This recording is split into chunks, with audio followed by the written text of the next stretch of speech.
Okay. Good afternoon, everybody. I think everybody is joining us here. There's a couple more that are still joining. We're going to go ahead and get started. All right, we're recording. So we're good. Hello, everyone. Good afternoon. Welcome to the Student Success. It's as easy as TLC with Sean Buchanan, our speaker. I'm Annette Long. I'm your host for this session. I do have a few friendly reminders. Please make sure your microphone is turned off so it doesn't disrupt the session. You should have been muted on entry, but if you accidentally unmute or something, please go ahead and take care of that. If you have any questions, please put them in the chat. I think we'll mostly get to the questions towards the end. And please complete the feedback form on the Whova app or on the website, and then you'll get a conference survey on March 11th. Thank you guys so much for enjoying the session. I do want to point out, Mr. Buchanan loves for you guys to have your cameras on. If you have that ability, gives him feedback. So please feel free to have your camera on. And I'm going to pass it over to you, Mr. Buchanan. Excellent. Thank you so much, Annette. I appreciate that very much. So yeah, as you mentioned, it's very helpful to me as a speaker for folks to have their camera on. I like to describe this, especially in this virtual reality. When I say, as a speaker, you're constantly throwing ideas at your audience. And the only way I know if an idea is caught is by looking at your face, right? So like, I can't now our keynote today, the gentleman said, hey, like turn your self view off. That's totally okay. Like if you want to turn your self view off so you don't see you, like that's totally okay. But like it really helps me to see you because like otherwise I'm just a principal sitting in his office talking to himself for the next 45 minutes or so. And that kind of makes a brother feel crazy. Okay. So I'm just saying if you could help me out by turning that on, that would be very beneficial for me, for my sanity. All right. And I do have the towel. If you've seen me present before, I'm a little hyperactive. And you also know that I sweat like a Baptist preacher. Okay. So, like, I will dab from time to time. I mean, it's just the way it is. Like, I mean, it's crazy. Like, it's just the way I am. I don't know what to say. I'm an elementary principal from Western Oklahoma. In the chat box, guys, if you want to toss out like an amen, if you're not comfortable having your video on, like if you want to toss out like an amen, brother, like that's totally okay with me too. I love the feedback from you guys, so I know if you're smelling what I'm stepping in, so to speak. Okay, so I'm an elementary principal from Western Oklahoma. I am currently in the principal's office. I literally just had a student who was calling other students bad names while he was at PE in my office. Okay. So where in Western Oklahoma? I am from Gary, Oklahoma. Gary, Oklahoma, home of the nation's oldest wrestling tournament. And that's about all. Okay. Because there ain't nothing else here. I'm just being honest with you. Yeah, it's just one of the things. But Gary, Oklahoma, I've been here 4 years now and kind of serving an assistant superintendent role here as well. Part of the reason why I'm here, let's see if I have one. Yeah, part of the reason I'm here is I wrote a book not long ago, and I'm from Fort Cobb, Oklahoma. Originally, I was born and raised in Fort Cobb, Oklahoma. If you know where Fort Cobb's at, you get a gold star. Okay, that's all I'm saying. Because it's again, there's nothing there. I mean, there's nothing there. But so like a nobody from nowhere. I wrote this book, man, and I tell people that all the time. Like, if you've ever been to Fort Cobb, there's literally a town called Nowhere just outside of Fort Cobb. And so my parents, they don't even live in nowhere. Okay, like my parents live in the rural area surrounding the town of Nowhere. Okay, like that is how small my background is. And from that to this was kind of a big deal. And I always start out with this main slide because when the guy called me about writing this, he was like, I had to call you at work because you don't have a Facebook page. Like, it's 2018 at the time. Who doesn't have a Facebook page? I was like, I ain't got time for a Facebook page. Have you been to Gary? There's lots of work to do. I don't have time for that. And I hung up on the guy because I thought he was kidding me. Like, I thought I was being punked. Okay. True story. Just a word to the wise, don't ever hang up on a book publisher. That's not a good thing ever. But anyway, so I now have social medias. I like to say I am on the internets, And I say internets with an S, and my daughter, who is now a fifth grader, thinks that is the dorkiest thing she's ever heard in her life. So anyways, that's just why I'm here. The book itself is about 60, 70 pages, somewhere in there. I'm literally holding one, and I'm too lazy to open it and see how many pages it is. But the book kind of goes to the reasons why you all are here on a random Tuesday in March, the motivation for what we do and why we do it. And I'll tell you what, the first person who hop in the chat box here and put their school info in there, like where you're at and your email address, I'll send you a copy of this book, okay? That way we can get that rolling for you. All right. Oh, Mona Ernest is at the, man, that was quick.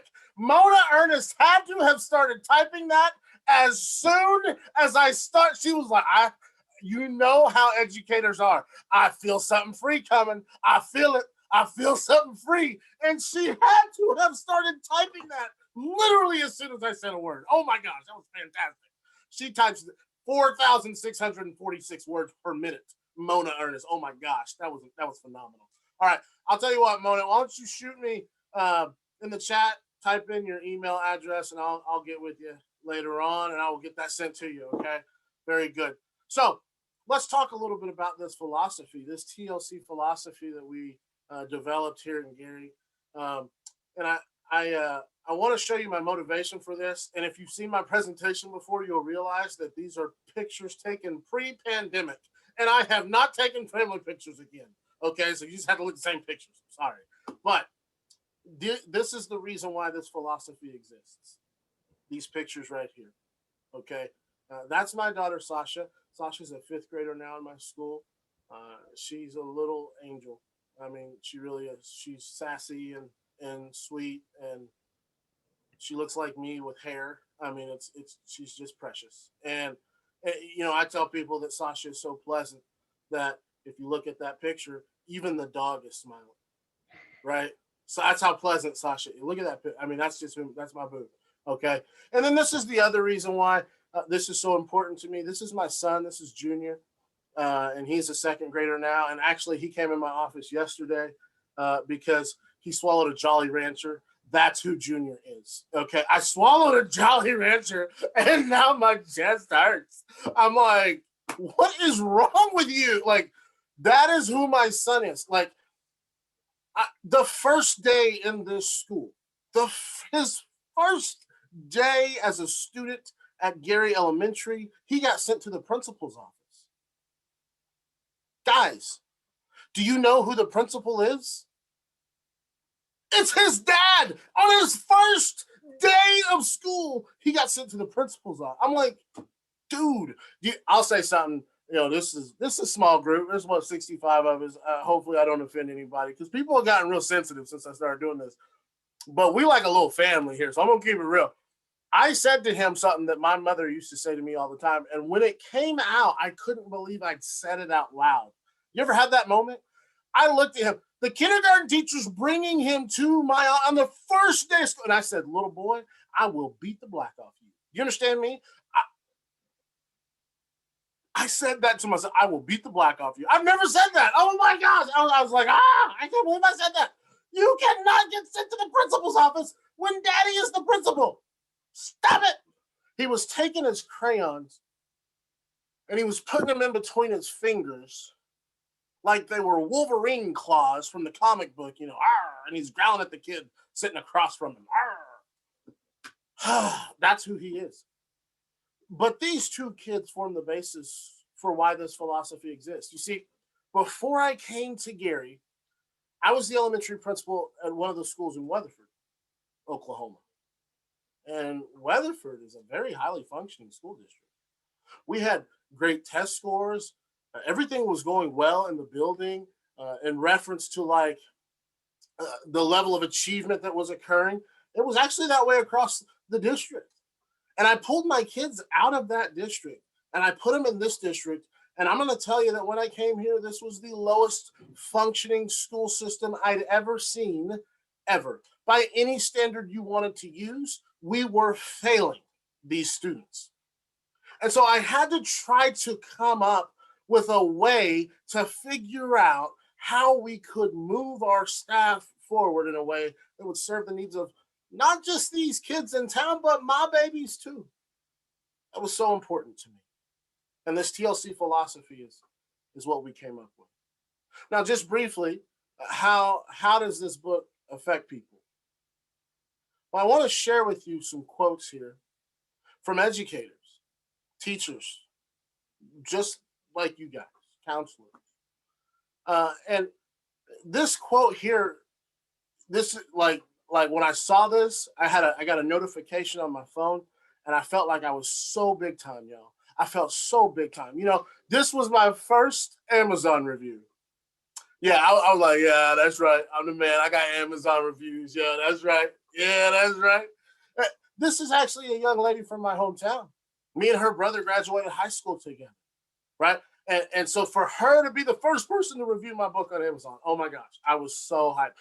And since I'm so big time now, I think I have 2 Amazon reviews. Like, I am not big time. I'm just a dude, man. I am not big time. Okay. So another, this assistant superintendent up in Woodward, this one right here, this is the first superintendent who ever hired me. She gave me my first job ever in education. She was also my dad's teacher at elementary school, or in high school, I should say. And she taught my sisters when they were in elementary school. She gave me my first job ever, right? And she sends me out a nice little thing. That was pretty cool. Again, talking about this crazy child of mine. This is at my book signing. I had a book signing because I'm so big time.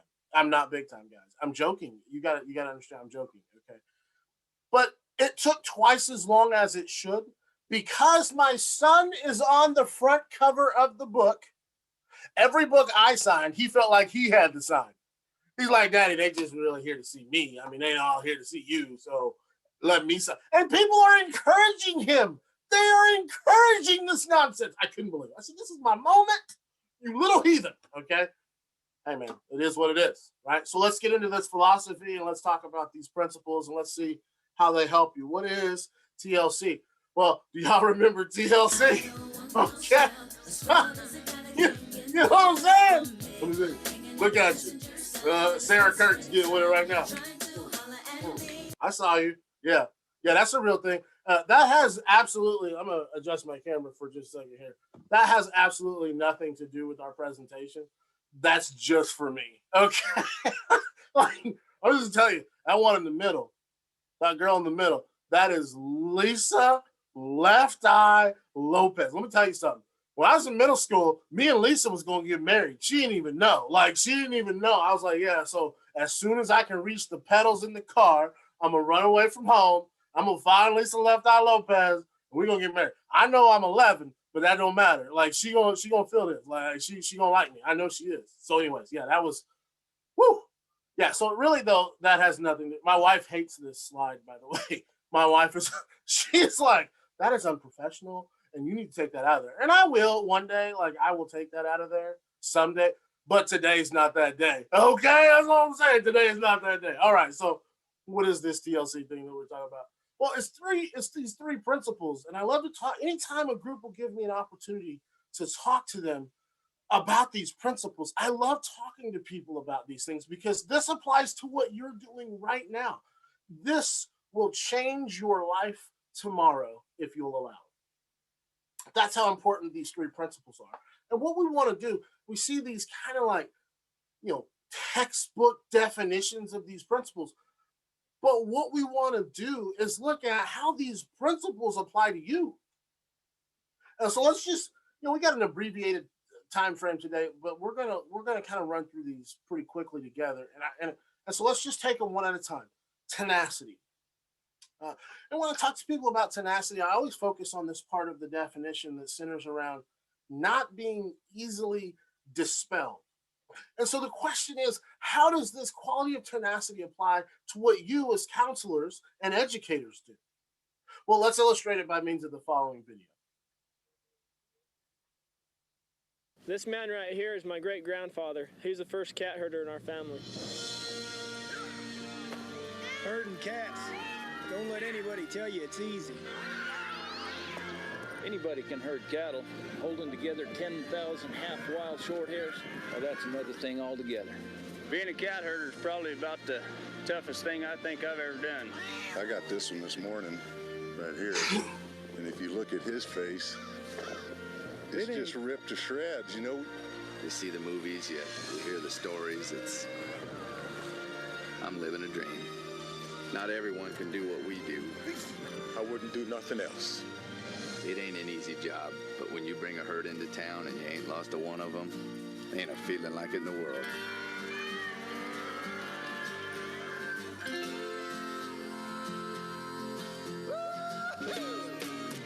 EDS, managing the complexities of the digital economy. All right, so I don't know who EDS is, and I don't know what they do, but I do know for a fact that is what you do. Like, counselors in this world, like in this post Germageddon world that we're living. I don't know another name. Is this not Germageddon? Like, is this not what you have felt? That we are in the middle of Germageddon, right?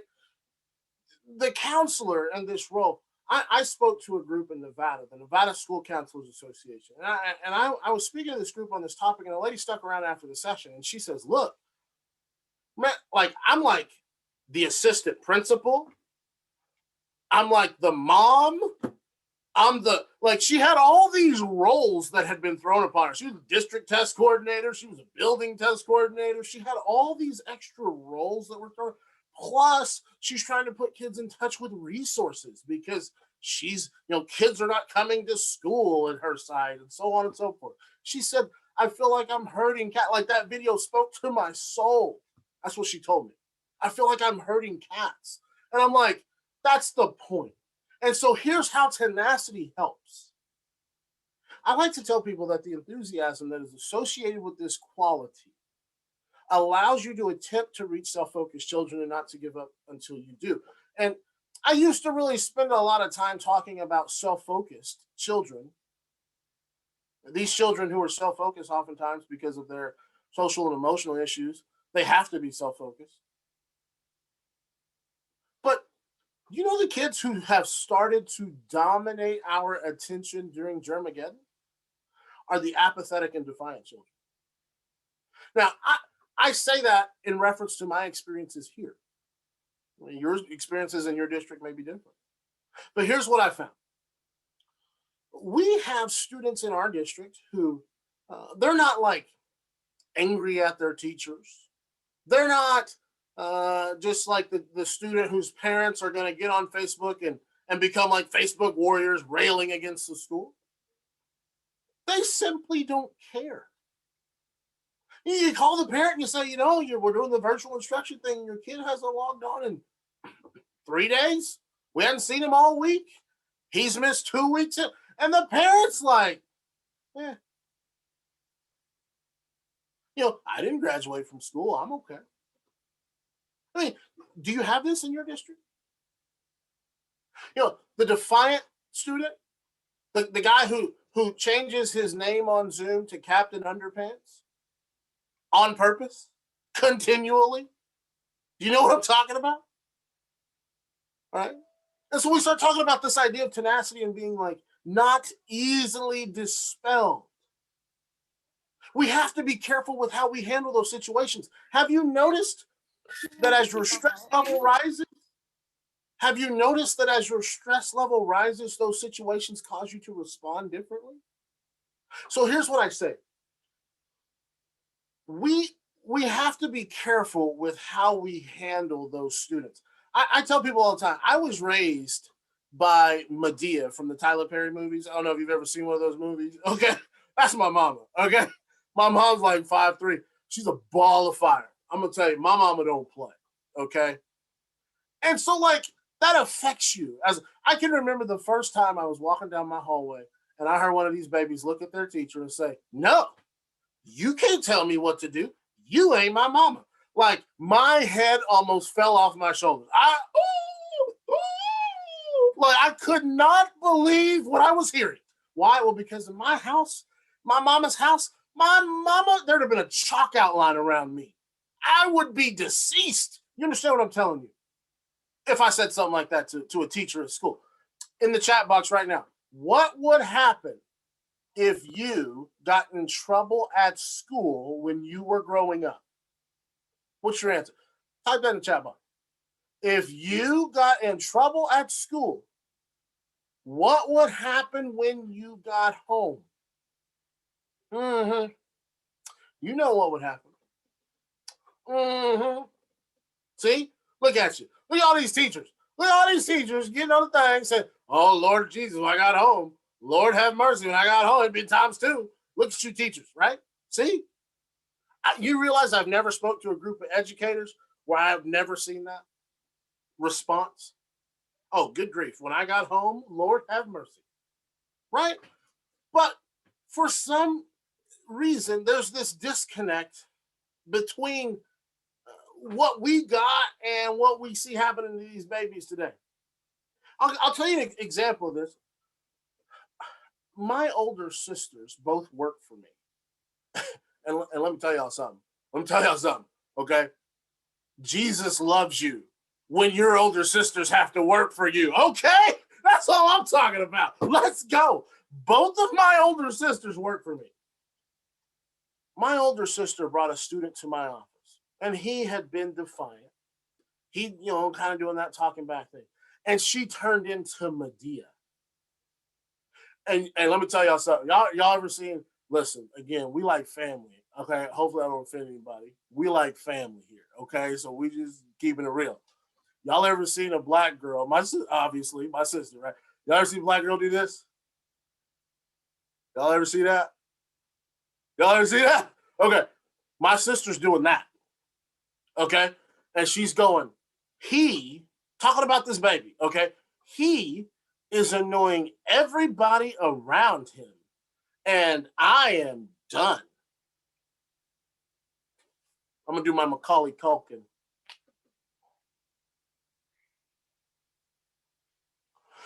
She did that in front of the baby, y'all. Okay. She turned into Medea. You know what I'm saying? She's doing all this and that. And I sent that baby right back to class. And I said, hey, man, you shake that off, you get back to class. And I told her, I said, you need to sit down because we got to talk. We got to talk. You see, what had happened in that situation is she had allowed her emotions to get involved. Have you ever noticed that emotions and decisions are connected? Have you ever noticed this? See, I like to explain this to people by saying, my wife always tells me that I need to eat more leafy greens. She always tells me that. You need to eat more leafy greens. See, I don't know if y'all can tell. The camera, I feel like Zoom adds like 35 pounds, 50 pounds, 90 pounds to me. I don't know about you, but I just feel that way about me. But anyway, I'm a big dude, okay? But my wife's always like, you should eat more leafy greens. You should eat more leafy greens. And I'm like, yeah, but they don't taste good. So why would I do that? Right. But let me eat a salad one day. I'll be strutting around this office like a peacock. You hear me? Look, hey, y'all see these abs? I ate a salad for lunch today. Y'all see these biceps? Hey, that's serious. I tell my secretary all the time, Miss Sherry, you can't mess with me today. Miss Sherry, sweet little old lady. I said, hey, you can't mess with me today. I ate a salad for lunch. Okay? What I'm talking about. I think I lost 8-9 pounds because I ate a salad today for lunch. I make one good decision and I have all these positive emotions. But the opposite is true too.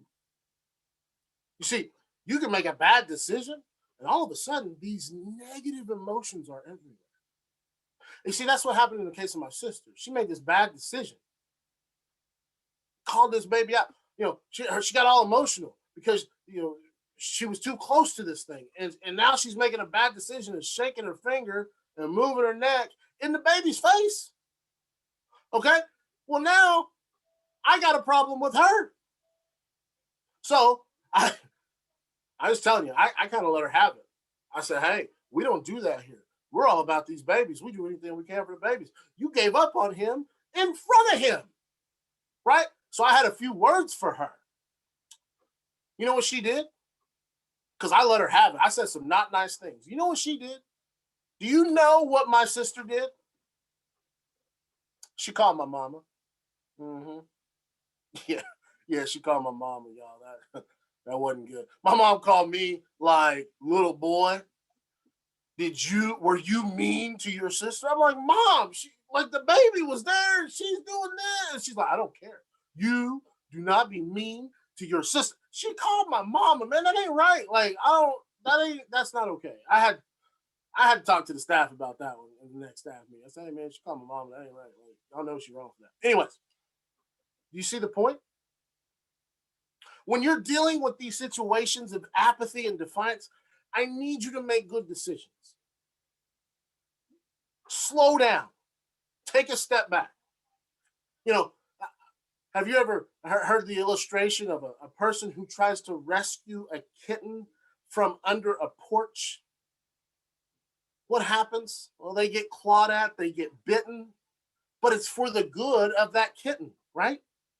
Sometimes it's the same way with our students and their families. We're reaching out to them and we're getting bitten, we're getting clawed, but we don't stop because it's for the good of the baby.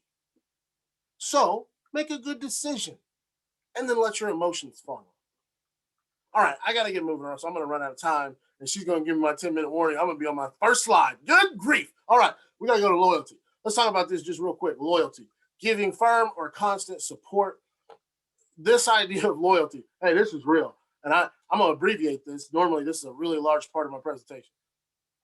This is a real picture from a sign in one of the big box stores on the south side of Oklahoma City. This really happened, okay? And I had to take a picture of this because it makes a great point for me, okay? I say, when it comes to this idea of loyalty, I say sometimes, you're dealing with school people, you don't believe what you're selling, but sell you must. Look at this sign, you guys. This is funny on so many levels. Look at this sign. New and exciting. Like, okay, so this dude went to work one day and he went to the marketing department, right? And they were like, hey, Frank, we got to move some doormats, man. What can you do for us? And he was like, they're doormats. Seriously? What you want me to do? Okay. They're doormats. And so Frank was like, new and exciting? I don't know. And they were like, that's great work, Frank. Let's go. Let's go to the big box store with that. Okay. I don't know that his name was Frank, but it is in my mind. You know what I'm saying? Like, I've worked this out in my mind. Okay. By the way, here's the other part of this sign that is so funny. Because the south side of Oklahoma City has such a large French population, this sign is also in French. Okay. If you've ever been to the south side of Oklahoma City. Okay, I ain't gonna say anymore. That's all I'm saying. Okay. I'm done. Here's the point. We start thinking about loyalty, okay? There has to be a measure of loyalty to your educational entity, okay? And the reason I say that is sometimes, and maybe as a counselor, you've dealt with this. You're doing your thing. You're working for these babies, and you're knocking it out. And then the district hires a new instructional coach, right? And the new instructional coach is going to come in and tell you how to be the counselor. Or they bring in a new assistant superintendent, right? And then this new assistant superintendent walks into your counseling office and he says, I was a counselor for about 6 weeks in 1982, so I think I can really help you grow. And you like say, what, bro? Like, this is my thing, right? Have we been there? And all of a sudden you have these people trying to tell you how to do your thing. That can be frustrating. So what happens is sometimes you go down to the Piggly Wiggly. I don't know what grocery store y'all have in y'all's neighborhood, right? But you go down to the Piggly Wiggly and you run into somebody and they're like, hey man, how things going up at school? What do you say? Because you see, I usually ask people, have you ever worked for a moron? Because working for a moron, it's kind of hard to be loyal sometimes, right? By the way, don't answer that question right now, okay? If you're watching this with your supervisor or something, don't be like, I sure have. Easy. Okay. You know what I'm saying though, right? And so how do you handle those situations? Well, I always tell people, listen, you can say things like, hey, listen, people say, how's it going up to school? I'm working as hard as I can, doing the best I can for these babies, man. We grinding. How things going at your job? All right. You're not like tearing anybody down. You're not being dishonest, but you're also not like destroying your own brand of your school and your own community, right? We're finding a balance there. There's more on that in chapter 4, but because I'm almost out of time, I'm going to skip ahead. I have a really cool story about a Maytag guy I usually put right here, but I just don't have time for it because I don't want to get beat up by missing that. She seems so nice. Okay. All right. The last thing we're going to talk about just briefly is this principle of commitment. And the textbook definition is like, you know, being dedicated to a cause. And I always say you got to be down for the cause, right? And so the obvious question is, well, like, what is your cause? You know, as an educator, like state or quality being dedicated to a cause, what is your cause? And I always like to say that your cause should be teaching. You know, everybody in a building's a teacher. The custodian's a teacher in my building, right? He told a kid the other day, you cannot puke in the sink. This is a conversation you only have in elementary school. You should not puke in the sink. If you have to puke, puke in the trash can. Yes, right? Okay. Even a custodian's a teacher, right? But here's the point. When we start talking about commitment, and I start saying things like, man, I want you to be dedicated to the cause. Sometimes what I get from other people, they think I'm talking about the level of effort they're putting out. Some people get offended by that. They say like, I do work hard. Like I'm like killing myself for these kids, but that's not really what we're talking about. We're not. Everybody works hard.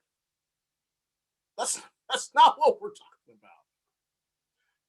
And so what we see sometimes when we start, I love this next one because I started talking to my staff. This is a real thing.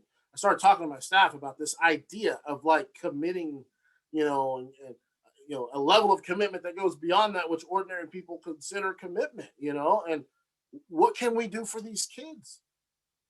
And I started seeing things like teachers trying to teach kids about the quality of commitment and so on.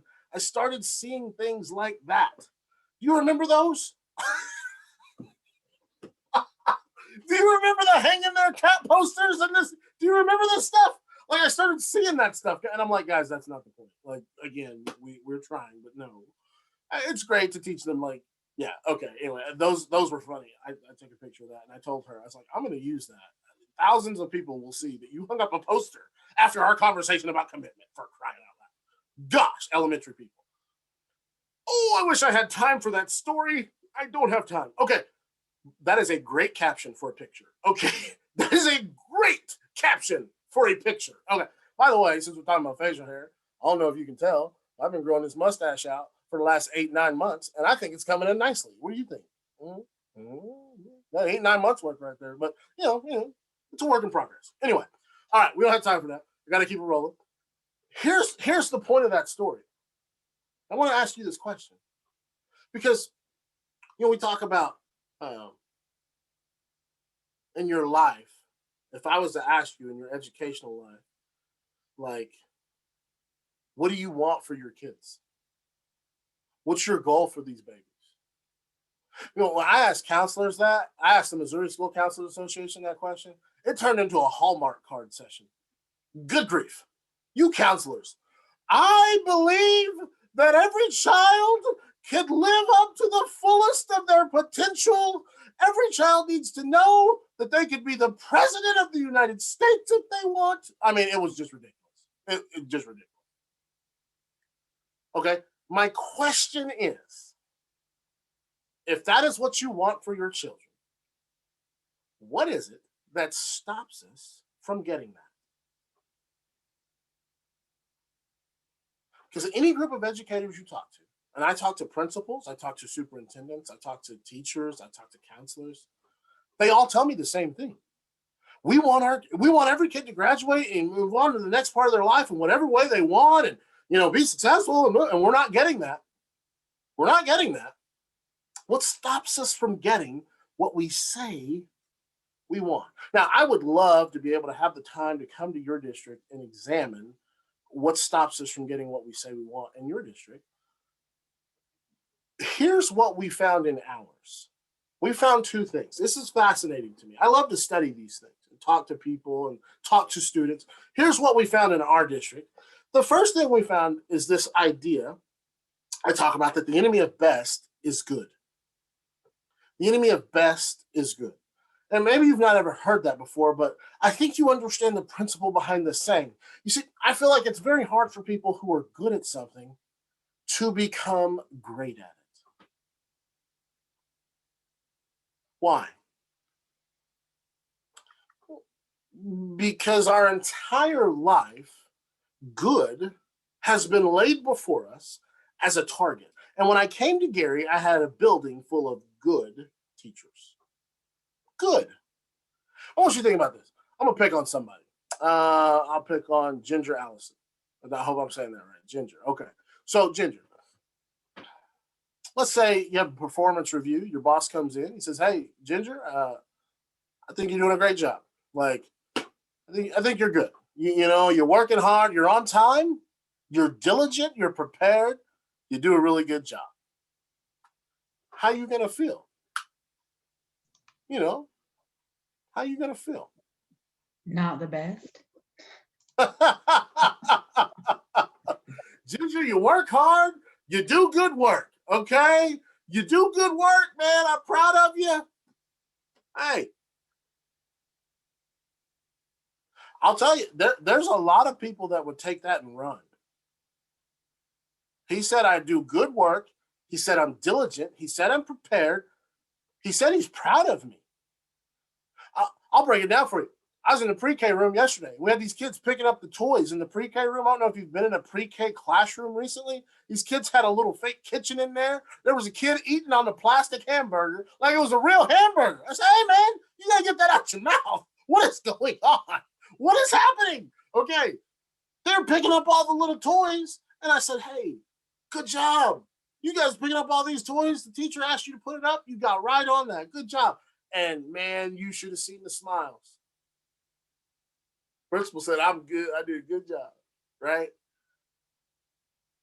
You see, good is always held out in front of us as a target.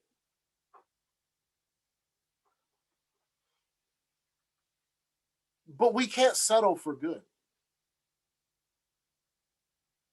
So we have to look at ways in which we can move from good to great. And we think about it, Michael Jordan is the greatest basketball player of all time. By the way, there's some people who like to say LeBron James is now the greatest basketball player of all time, and those people are what I call crazy. Okay? LeBron James is now the greatest. It's not even close. Gosh, stop it. But do you understand, like, when Michael Jordan first came into professional sports, like, the guy couldn't shoot outside of 10 foot. He couldn't dribble with his left hand. He started adding things as he went along the way that moved him from being a pretty good player to being, like, the greatest ever. And I challenge you as educators to do the same thing, to look for areas in which you can improve in your craft. You don't have to, like, shoot for the moon every single time. I'll give you an example of this. When I first came here, we couldn't get people to come to parent-teacher conferences. This is an elementary school. Everybody comes to parent-teacher conferences in elementary school. It's when the baby's 16 years old and parents are tired of hearing that they're a heathen, that they don't want to come to parent-teacher conference. We couldn't get our elementary parents to come to conference. And so I started doing this thing, and I would say, hey, listen, if you can't make it to conference, it's okay. I'll come to your job. I'll come to the house, whatever I got to do. I want to get this information to you. And people were stunned. People were blown away. I work in Oklahoma City. That's like an hour away. Like, that's okay. I'll come to your job. Well, I work late. I don't even get a break till 9. Okay, I'll be there at 9. Man, people were like, Mr. Buchanan is the man. That fat ball-headed dude is real. Like, yes, let's go. Mr. Buchanan, you have 10 minutes left. Thank you. Man, she is so good. She is so good. All right. This is what happened. And I'm going to tell you, they were so excited about this. There was even an article in the local newspaper about me being willing to go and have conferences and do so on and so forth. But here's the question. I blew everybody away with that first year. Do you think anybody was blown away with that the second year? You see, to me, what I was doing was displaying tenacity that first year. I'll do whatever I got to do to be successful.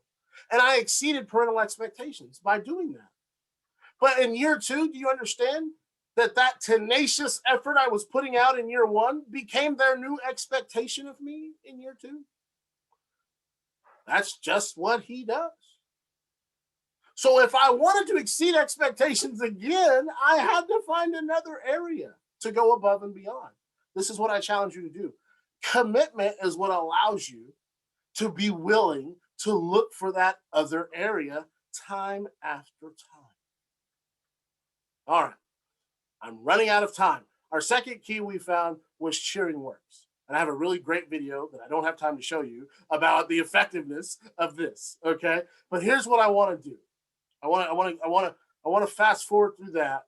And I want to share this with you. Quality of instruction. The research shows this. Quality of instruction is the number one influencer of student success. Rita Pearson said in her famous TED Talk that we've all seen a million times, kids don't learn from people they don't like, though. Right? You remember this statement? Every child needs a champion. Here's what she meant. Because we all know that quality of instruction is the number one influencer of student success. But the part that we forget is that whether or not a teacher is viewed as positive is directly correlated to how the kids view quality of instruction. Nobody gets better when the Ferris Bueller teacher is their school counselor. Nobody. Kids don't learn from people they don't like. It's proven. All right.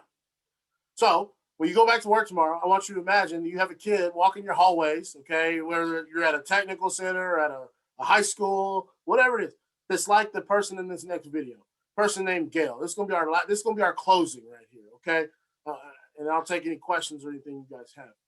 But I want you to imagine that you got a kid walking your hallways that's like Gail, and I want you to think about your response to this kid. What do you do? Okay, do you respond the same way that Gail's supervisor responded? Because I'm challenging you to do so. All right, so let's watch this last video. Hey, Gail. Let's get things going here, Gail. Come on. Let's pick up the pace a little. You know the way. Come on, Gail. You know the way to do it. Yeah, just like that, Gail. Just like that. You keep it up. Come on, Gail. Let's hustle, baby. Let's get a move on. Come on. That's the way, baby. Yeah. Come on, Gail. Yeah. Way to go, baby. Let's rock and roll. Yeah, baby. Yeah. Woo! Yeah. That's it.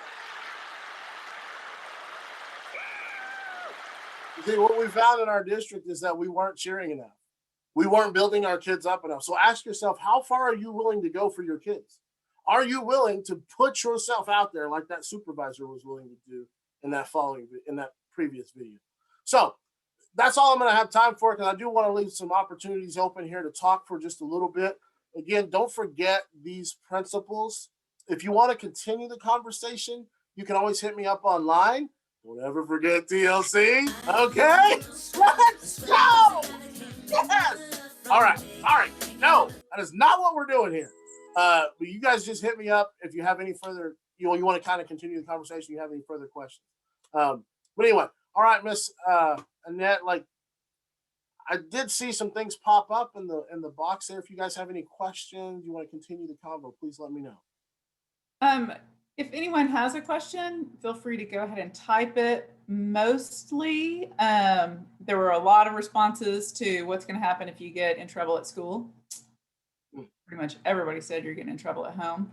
I don't think I've seen a question. If I missed one, please go ahead and type that again in the chat. We do have about 5 minutes if anyone has any questions for Mr. Buchanan. I do have one, if any, I'll just jump in here with it. And you may have said this already. So I apologize if you did. What were you doing before you were a principal? What were you a teacher? What subject did you teach? So I started out in this business as a PE teacher, of all things. And I was also, I like to describe myself as a recovering basketball coach. I see Jolisa in the box. Hey, Jolisa. Jolisa is is a counselor over at Caddo Kiowa Technical Center. But she put up with me like my first 2-3 years in this business as a coach and teacher, and I was awful. And she was great even back then. So like the fact that she still talks to me makes me very happy because I was not very good. I was not.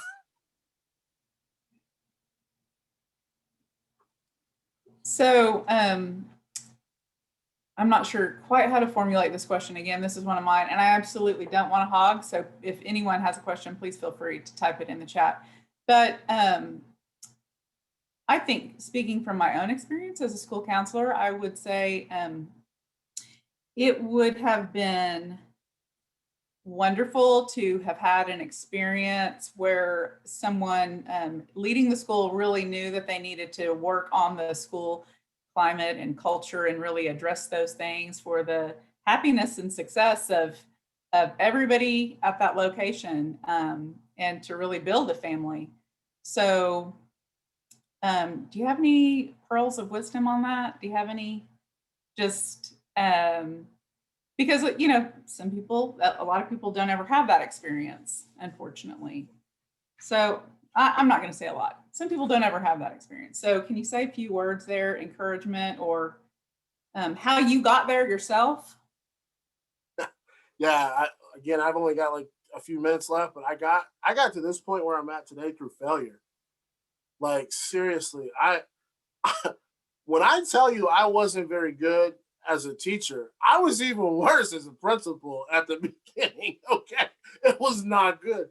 And so what happened was I saw the way I became an administrator because I felt like our longtime principal was retired, and we got this new person in, and I felt like they weren't really down for the kids. So I was like, I'm going to take over and I'm going to do better somewhere, you know. And I failed. Like I had all these good intentions, but I failed. And so here's what I learned, and maybe you can share this with people at the place you're talking about this and that. But what I learned is that intention has no power. Like, can you imagine like telling your your husband coming home and telling you, you know, I intended to get you some flowers today, and him thinking that that was gonna like be like a good thing for him to say, right? But I had all these positive intentions, like. But intention has no power. It's only action that has power. And so I like had to learn to take what my staff was going through and take the obstacles that were in front of him and do everything I could to get that stuff gone. Once I did, they became like this group of people who literally would stand on their head if I asked them to. And I say that because like I've asked them to do crazy things like that before, and they do it. I can't believe they do it. Like they will literally do anything you ask them to because they realize you're there for them. And so you build this family that we have here at Gary Elementary by being willing as the leader to take any of the obstacles. Like, well, for example, you know, you hear teachers say, well, you know, or the administration says, we wish we would like spend more time contacting our parents and let them know how things are going. But they don't ever give teachers more time to do that.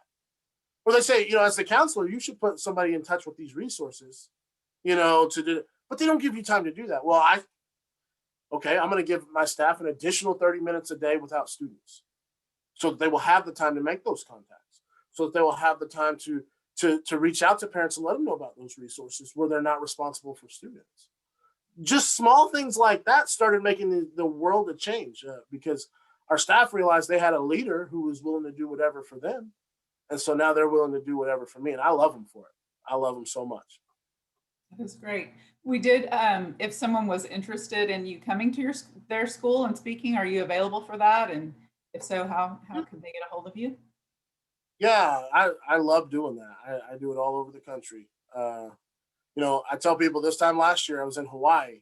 The pandemic's changed things. Like, I don't, yeah, but no, absolutely. Just go to the website, SeanBuchananSolutions.com. Mona, don't forget to drop your email address in here, okay? I'll hook you up with the book. Just go to SeanBuchananSolutions.com, though, if you want, or any of my internets, okay? I'm on the internets, guys. I'm big time, okay? Let's go. But yeah, and you can just shoot me a message, and we will get you know, whatever we need to do for your school. I love visiting with schools. It's so much fun. Perfect. Well, we're out of time, so thanks everyone. And Mr. Buchanan, thank you very much for sharing with us at the For Counselors Only conference today. And everybody have a great next session, and we hope to see you back tomorrow. And do not forget to fill out the surveys that you get. Thanks so much. Thank you, guys.